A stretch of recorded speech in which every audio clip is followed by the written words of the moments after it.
Using 3-inch screws for securing the strike plate makes the difference between a reinforced door and one that fails under force. When you install the strike plate, use 3-inch screws because they pass through the door jamb and anchor into the structural framing behind it, which greatly increases resistance to kick-ins.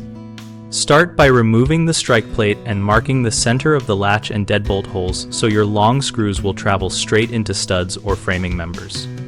Predrill with a bit slightly smaller than the screw shank to avoid splitting the jamb and to allow the threads to bite. For hardwood framing, use a pilot hole about 70 to 80% of the screw core diameter.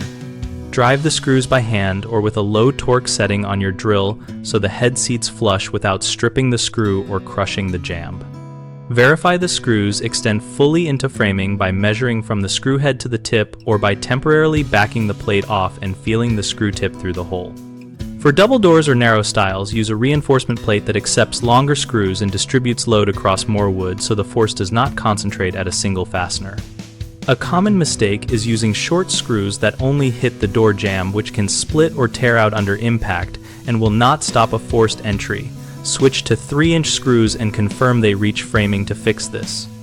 Another issue is driving screws too fast or without a pilot hole, which strips the threads or cracks the jamb. Prevent that by drilling a pilot hole sized to the screw core and using controlled torque when driving.